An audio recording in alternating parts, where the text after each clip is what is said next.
Robert Bauval and I are looking at the same object, namely the Great Sphinx, looking at the Giza Plateau, but we are really coming at it from different perspectives. Robert Bauval is really coming from an archaeo-astronomy perspective, and everyone knows about the Orion correlation theory and how that ties back to this earlier date, we'll say 10,500 BC.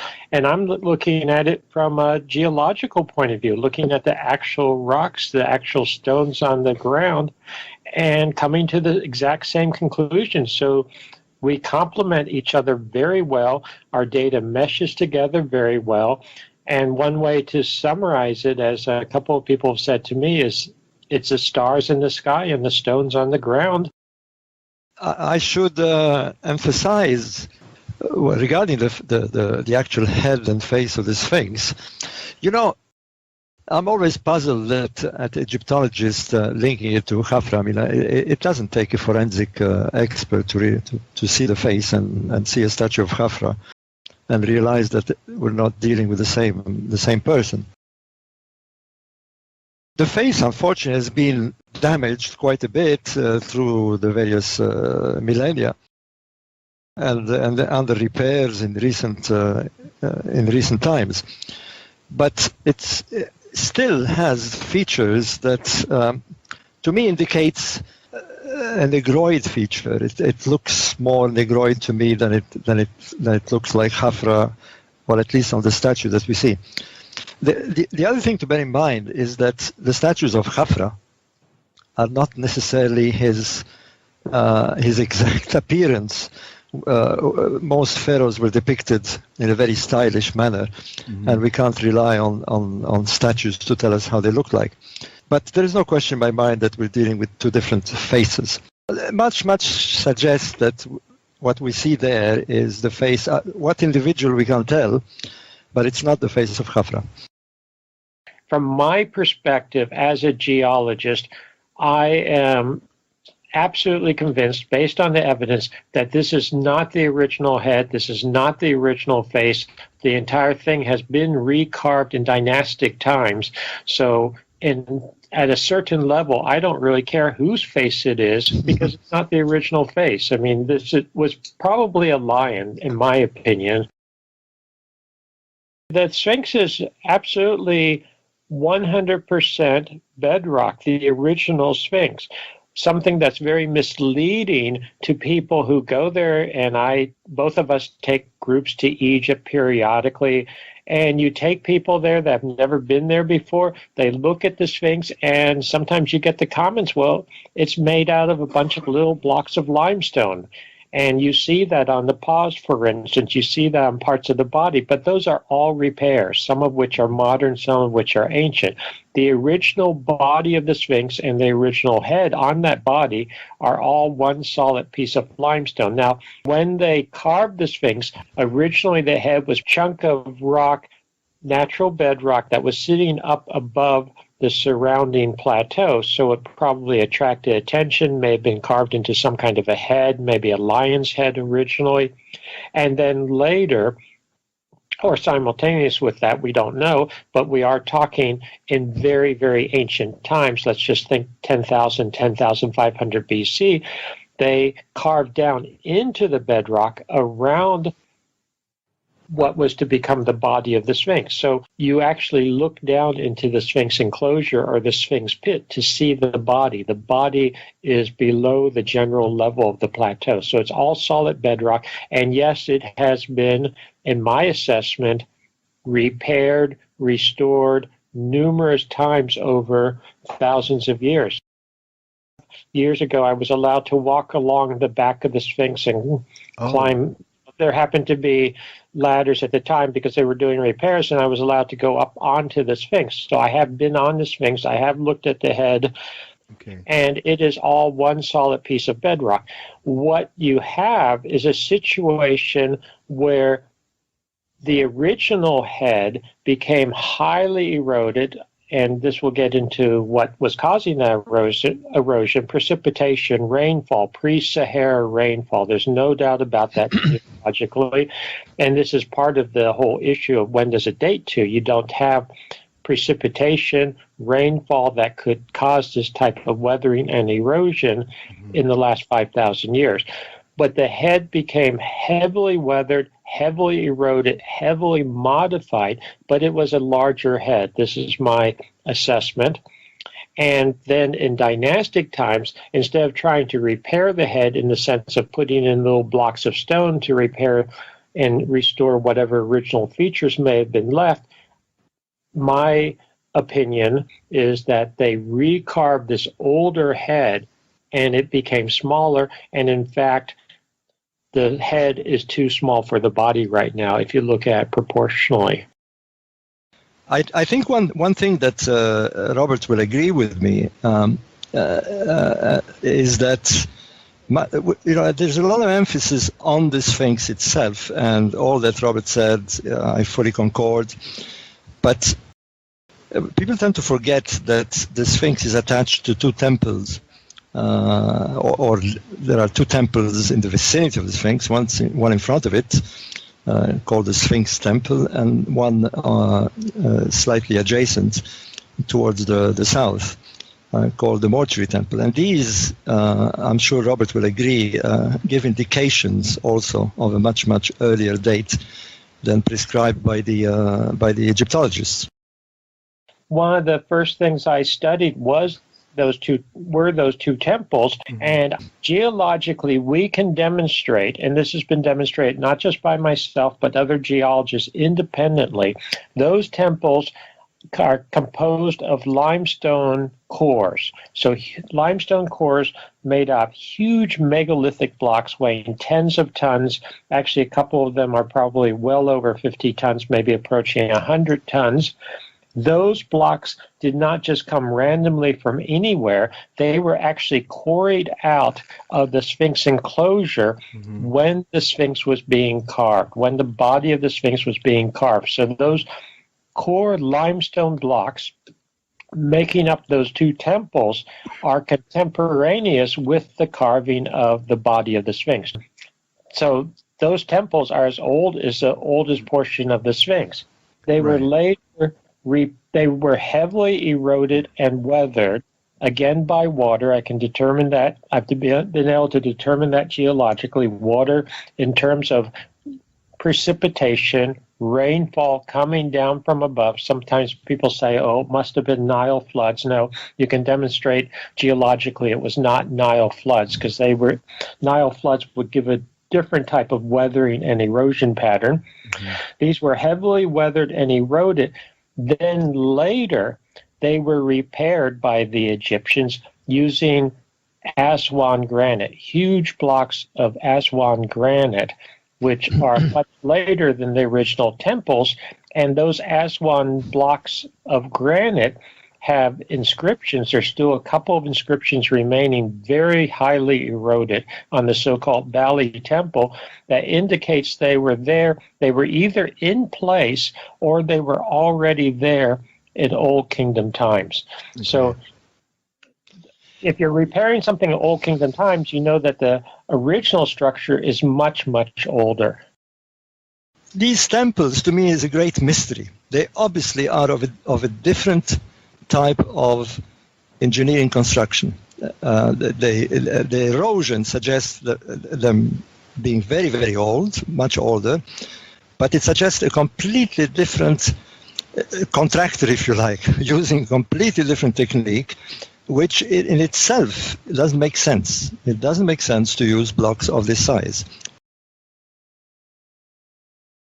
There is no doubt whatsoever, and Egyptologists agree with this, that whoever designed the pyramids and designed this complex was using astronomy. The alignment of the pyramids is well known. I mean, this has been known for over 150 years. That they're all aligned to the cardinal direction, the astronomical cardinal direction. We also know since the 1960s that there are shafts within the Great Pyramid that were aligned to star systems. And of course, the Orion correlation theory, which adds to all this astronomical input, showing that there is a correlation between the layout of the pyramids on the ground with the Orion's belt. What it boils down to is that the design of these monuments, the design of the pyramids and the Sphinx. The Sphinx, for example, is, I think at first glance, anybody who knows anything about even the most basic astronomy will realize that the Sphinx is looking due east. It is what we call an equinoctial marker, if you like. And the minute you speak of a figure, such as a lion, comes to mind the constellation of Leo. Now, how do you link it with that constellation? Well, here comes the science of precession. Precession is something very, very simple. There is a wobble of the planet that causes the position of stars to shift in a cycle of 26,000 years, and it's observable. It's easily observable within one generation. So if you align, for example, two stones in a direction pointing at a certain star rising, and you come 50 or 60 years later, you will notice that the alignment, the star has shifted from this alignment. So it's something that's easily detectable, especially with people who observe the sky all the time. And that we know from the ancient Egyptians. So the ancient Egyptians believed in what we today would refer to as a sky religion.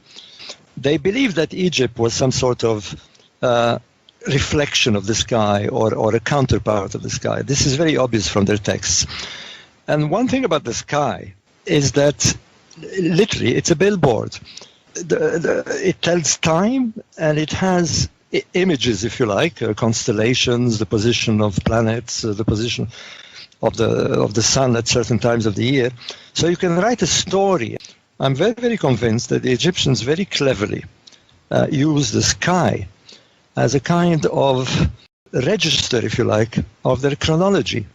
Hence why we see structures that are aligned to specific stars. In the case of certain temples in Upper Egypt, the star shafts in the Great Pyramid, and the Sphinx. So every time you look at these monuments, you realize that they're marking time. They're marking time and they're telling a story, and the story can be read literally in the sky. It isn't just the Orion correlation theory and saying that the Sphinx and the pyramids locked to a certain date of 10,500 BC. The pyramids locked to Orion's belt at a meridian passage at that date, and at exactly the same time, the Sphinx is gazing at an image in the sky, which is clearly the constellation of Leo, its counterpart.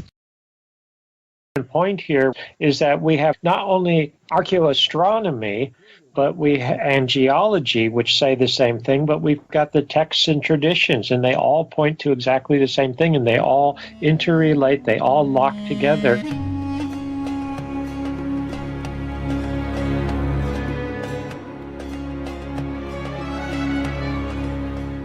The Sahara Desert in Africa is the largest hot desert on the surface of planet Earth, but it used to be populated by rich plant life and several lakes during the era known as the African Humid Period from around 11,000 to 5,000 years ago. Today, the Sahara lies in what is known as the Desert Belt, a region of dry air north of the equator. Here, strong winds clear the sky of clouds and dry out the land below.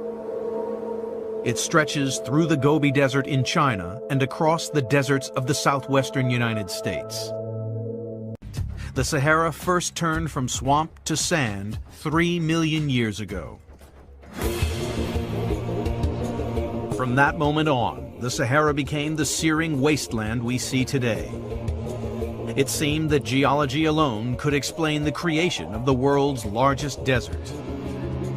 Then, a new radar fitted to the space shuttle revealed a striking clue that the desert once harbored a slash of green across its burning sands. Booster ignition and liftoff. In 1981, the space shuttle made a surprising discovery. Using a new type of radar, NASA took a 30-mile wide scan of the Sahara Desert. The radar pierced the sand to a depth of 16 feet and revealed what looked like a hidden network of ancient waterways crisscrossing the desert. This finding stumped scientists. 3 million years ago, the Sahara turned from rainforest into desert. Now it seemed that it had been home to a lot of water at some point in the following 3 million years. Sudden changes in climate have been connected to everything from volcanic activity to meteors hitting the Earth. But climate researcher Peter Domenical had a hunch this wasn't the first time it had happened. He turned to his archive of deep ocean cores. By looking at the levels of desert dust in cores dating back hundreds of thousands of years, he discovered the Sahara had changed more than once.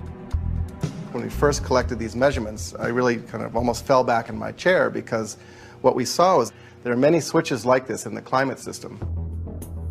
To explain these regular dramatic changes, Domenical looked beyond the Sahara to the rotation of the Earth itself. More specifically, small wobbles in the Earth's orbit around the Sun. The theory is that the wobble causes the Earth to tilt slightly. So the monsoons which drench southern Africa today shift up, pouring rain onto the dunes of the Sahara. Crucially, these wobbles occur every 20,000 years. So there's this perfect one-to-one match between when Africa was wet and the stage of the wobble cycle. And this goes back millions of years. Each time the rain belt moves up, the landscape is transformed, and the desert turns green. To me, the single most impressive thing about the Sahara is how small fluctuations in something as simple as a wobble in the Earth's orbit can lead to these really just totally dramatic changes in the climate of a region that's so large. Scientists now had evidence of how and why the Sahara turned green. Then, an Egyptian archaeologist made a stunning discovery in the Libyan desert. An eyewitness account of the Sahara's last switch. Investigators head to a valley deep in the Libyan desert. The first clue to unraveling the mystery is a small circle of stones. This is essentially the foundation of a hut. It is unimaginable to see an actual house structure right there next to what is now nothing. Hassan's discovery is striking evidence of human habitation. The house structure consists of this circular foundation with upright standing blocks which are taken from the local bedrock. It would have made a semi-circular structure with probably skins and branches, and people would have used that as a shelter. Hassan believes these huts could have housed a small community of around 50 people. Now he needs to know exactly when they lived here. Ostrich eggshell beads. These little ostrich egg beads are clearly human handiwork. They use the eggshells to make ornamental beads cut into a circle so that a string can pass through. So they string these into bracelets or necklaces. The eggshells the beads were made from are also here and provide the next clue. The eggshells suggest, of course, that they were ostriches, and that's quite remarkable for this environment to have animals like that. This was no nomadic tribe, but a settled farming community rearing animals for food. Hassan carbon dated the ostrich eggshell beads. The result? Just 7,000 years ago, the deadliest desert on Earth was home to both human and animal life. At sites all across the Sahara, scientists have excavated similar evidence of life. The remains of elephants and gazelles, hippos and crocodiles. Remarkable cave paintings even show people swimming. Elsewhere, human bones have been found, carefully buried in what were lakeside graveyards. Analysis of these bones reveals they date from between 10,000 and 6,000 years ago. The question now for scientists was how quickly the Sahara changed from bountiful back to bone dry. The transition from a very well-watered, wet Sahara that was completely vegetated to one that was much, much drier, that climate transition occurred within 1 or 2 centuries. As the Earth wobble shifted the rain belt away, the return to desert was swift and deadly. What must have seemed like a never-ending drought would, in just 200 years, turn a gentle, fertile region the size of the United States into a brutal, searing wilderness, the wasteland we see today. Those that could must have migrated east to their closest source of water, the valley of the Nile, a beacon of green in the vast desert. Scientists now know that the Earth's wobble makes the Sahara like a pendulum. It goes from wet to dry every 20,000 years, like clockwork. The next wobble in the Earth's axis is set for 15,000 years from now. Only then will the Sahara turn lush and green again. We do have a good concept of what was going on over the last 5,000 years, from about, say, 3,000, 3,500 BC to the present. But I believe what the evidence is indicating, my work on redating the Great Sphinx, the work at Göbekli Tepe, what is indicated to me very clearly is that civilization re-emerged about 3,500, 3,000 BC. And yes, we could have a good handle on that, but there's much more to the story going back thousands and thousands of years earlier. At this point, I believe we can be very confident that there was genuine, what I call civilization, at the end of the last ice age, 9 to 10,000 BC, and that's 11 to 12,000 years ago. Superficially, Göbekli Tepe does not look like the Sphinx or the Sphinx Temple and the Valley Temple, those two temples associated with the Sphinx. But I would point to a couple of things. One, Göbekli Tepe is made, they're considerably smaller, admittedly. They're only in the 10 to 15 ton range, but it is composed of megalithic stone blocks, stone pillars, which are absolutely beautifully carved. The same finesse, the same abilities in a different way, I would say, are expressed at Göbekli Tepe. So they're doing something else. And in both cases, they are astronomically aligned. I've done work in a supplementary, a book that complements, I say, Origins of the Sphinx, one of my books, Forgotten Civilization. I talk about Göbekli Tepe, and I continue to work on the site, study the site. We have astronomical alignments, including, I believe, to Orion. So you have a lot of similarities, and something else that's very, very important, in my opinion, is I'm a geologist, so I think in terms of the Ice Age and the end of the last Ice Age. The Ice Age ended 9,700 BC. I use that date based on the Greenland ice cores. It ended, we'll just say in rough terms, 12,000 years ago. This period of Zeptepi, this golden age, is reflected, I believe, both on the Giza Plateau and at Göbekli Tepe. Göbekli Tepe, the oldest portions, without a doubt, in my mind, based on various analyses, date back to the same early period, before the end of the last ice age. And in both cases, what I think we have is, the obvious question might be, well, what happened to this early culture, this early civilization, both at Göbekli Tepe and on the Giza Plateau?